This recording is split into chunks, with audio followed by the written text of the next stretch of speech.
মৰিগাঁৱৰ গছৰগুৰিত ভয়ংকৰ পথ দুৰ্ঘটনাত থিতাতে নিহত এজন যুৱক। খবৰ অনুসৰি নিহত হোৱা যুৱকজনৰ ঘৰ মৰিগাঁৱত বুলি জানিব পৰা গৈছে আৰু নিহত যুৱকজন ২৬ বছৰীয়া প্ৰণৱ কাকতি ওৰফে পানীৰাম বুলি জানিব পৰা গৈছে।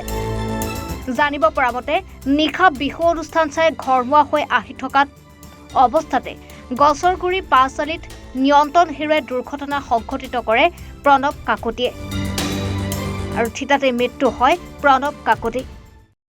তেওঁ দৌৰি গৈ মোক ক'লে কি মই তেতিয়া ভাইটিলৈ খবৰ দিলোঁ। তাৰপিছত মোৰ বন্ধুৱে হৈছিলে, তেওঁ ককায়েকক গৈ খবৰ দিলে। তেওঁ আমি ২-৩জনে আহি আপোনাৰ লগে লগে তেওঁক মেডিকেললৈ 108 মাতি লৈ অহা হৈছে। মানে ঘটনাটো কেনেকৈ হ'ল বুলি? ঘটনাটো মানে টাৰ্ণিঙত তেওঁ চিধা গৈ আছিলে, টাৰ্ণিং ল'ব নোৱাৰি গৈ তেওঁ চিধা মানে গৈ গছত মাৰি দিছে। ক'ত হৈছে দুৰ্ঘটনা? এইটো গছৰগুৰি হস্পিটেলৰ টাৰ্ণিংটোৰ লগতে। তেখেতৰ নামটো কি?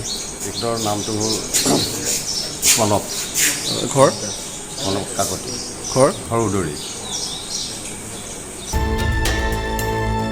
মৰিগাঁৱৰ পৰা পিংকু দাসৰ ৰিপৰ্ট, এনি ভাৰত 24।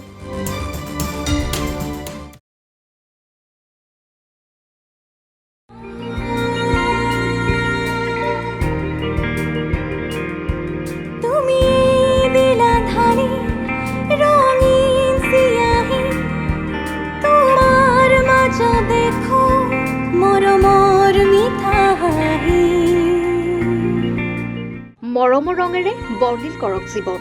বিধিগতভাৱে এটি সন্তান তুলি ল'বৰ বাবে লগ ইন কৰক www.kara.wcd.gov.in